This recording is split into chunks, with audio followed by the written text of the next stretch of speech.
나이가 들수록 쉽게 잠들지 못하거나 깊은 숙면을 취하는데 어려움을 겪는 분들이 많습니다. 수면은 생존을 위해 꼭 필요한 행위로 수면의 질이 곧 삶의 질을 결정할 만큼 잠은 건강과 행복의 핵심 요소라고 할 수 있는데요. 오늘 영상에선 나이가 들면 왜 수면의 질이 저하되는지, 우리의 수면을 방해하는 요소는 대체 무엇인지 상세히 알아볼 테니 궁금하신 분들은 꼭 끝까지 시청해주세요. 안녕하세요. 건강보듬입니다. 젊을 때는 머리만 닿아도 곧바로 잠들곤 했는데 나이가 들수록 숙면을 취하는 게 쉽지 않아 걱정이신가요? 괜찮습니다. 연령에 따라 몸이 필요로 하는 수면량이 달라지는 것은 지극히 당연한 일입니다. 특히 노년기에는 발육이나 세포 재생 기능이 상대적으로 덜 중요해지면서 필요한 수면량도 줄어드는 게 보통이죠. 그러나 아무리 몸이 필요로 하는 수면량이 줄어든다고 해도 연령대에 상관없이 모두가 하루에 최소 6시간은 푹 자야 한다고 하는데요. 만약 여러분이 하루에 6시간도 제대로 잠들기 어려우시다면 앞으로 나오는 이야기에 집중하시는 게 좋겠습니다. 나이가 들면서 숙면을 취하기 어려워지는 이유 중 하나는 노화로 인한 호르몬 변화 때문인데요.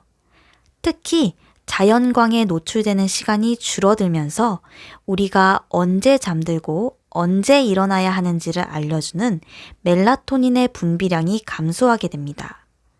연구에 의하면 50대의 멜라토닌 분비량은 20대의 절반 수준에 그치며 60대에는 3분의 1 수준으로 떨어진다고 하는데요. 이러한 변화에 제대로 대처하지 못하면 우리는 어느새 만성적인 수면 부족에 시달리게 되고 수면 부족은 우리의 건강에 각종 악영향을 끼치게 되죠. 수면 부족이 우리의 건강에 끼치는 악영향으로는 체중 증가, 면역력 감소, 기억력 감퇴 등이 있으며 이 밖에도 수면 부족은 노년기에 조심해야 할 각종 질병의 결정적 원인이 될 수 있습니다. 그러나 적을 알고 나를 알면 백전백승. 우리를 잠들지 못하게 하는 방해 요소와 우리를 푹 자게 도와주는 요소를 정확히 알고 활용한다면 얼마든지 건강한 수면 습관을 되찾을 수 있는데요.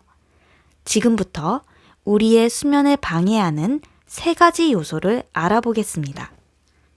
우리의 수면을 방해하는 요소 첫 번째, 만성 스트레스입니다. 사람마다 극심한 스트레스를 받을 때 반응하는 방식은 다 다르지만 생물학적인 의미에서의 스트레스는 몸이 비상경계 태세에 돌입해 교감신경계가 활성화되는 것을 말합니다. 이 교감신경계가 장기간 활성화되어 우리 몸이 만성적인 스트레스 상태가 되면 심각한 수면 부족에 시달릴 수 있는데요. 바로 스트레스를 받을 때 분비되는 호르몬인 코르티솔 때문입니다. 코르티솔은 수면과 기상에 매우 핵심적인 역할을 하는데요.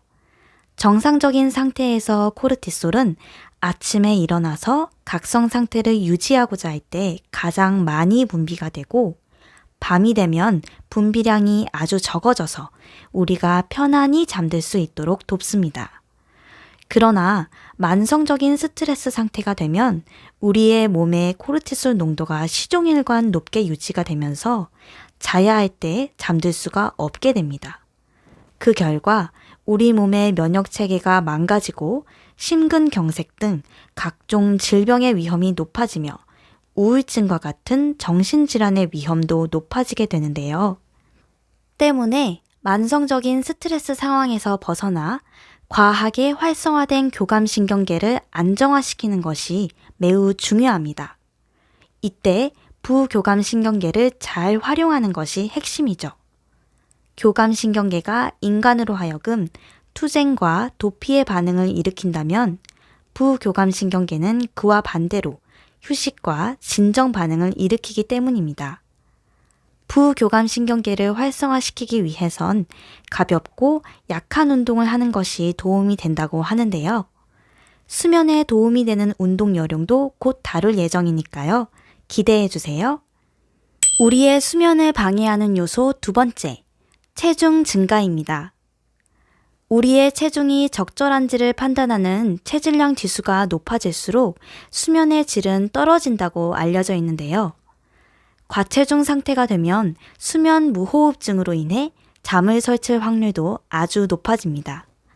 수면 무호흡 증상을 겪는 분들은 자는 동안 주기적으로 목이 졸린 것처럼 컥컥거리는 게 특징인데요. 체중이 증가하면 목과 입 안의 지방 조직이 아래로 처지면서 자는 도중에 연구개가 기도를 완전히 덮게 되고 이때 실제로 산소 공급이 끊어지면서 질식을 경험하게 되는데 다시 숨을 쉬기 위해 일시적으로 기상 상태가 되고 이러한 과정이 자는 내내 주기적으로 반복되면서 인체에 커다란 악영향을 끼치게 되죠. 수면 무호흡증으로 인해 수면의 질이 저하되면 제2형 당뇨병이나 고혈압과 같은 심각한 질병은 물론이고요. 기억을 담당하는 해마에까지 손상이 간다고 합니다. 또 수면이 부족해지면 식욕을 억제하는 호르몬인 렙틴의 수치가 낮아지는 반면 식욕을 촉진하는 그렐린 호르몬의 수치는 높아지면서 평소보다 배고픔을 더 많이 느끼게 되고 건강한 식품보다는 즉각적인 만족감을 선사하는 정크푸드의 유혹에 더 약해진다고 합니다. 즉, 체중 증가가 수면 부족으로 이어지고 수면 부족이 다시 체중 증가로 이어지는 악순환이 형성되는 것입니다. 우리의 수면을 방해하는 요소 세 번째, 만성 통증입니다. 흔히 삭신이 쑤신다고 표현하죠. 나이가 들면 여러 가지 만성 질환이 생기기 쉽고 그로 인해 만성적인 통증을 겪는 분들이 늘어나는데요. 특히 밤이 되면 통증이 더 심해져서 잠들기 어려워하는 분들도 많으시죠. 통증으로 인해 잠을 설치게 되면 우리의 몸은 통증에 대한 자각을 더욱 예민하게 만드는데요.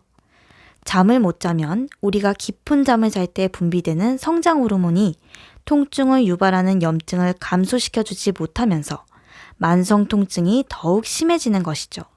또한 통증을 느끼면 무의식적으로 근육에 힘을 주게 되어 있는데 근육이 긴장되면 통증이 더 심해지기 때문에 앞서 설명한 체중 증가와 마찬가지로 만성 통증이 수면 부족을 유발하고 수면 부족이 다시 통증에 더 예민하게 만드는 악순환이 형성되는 것이죠.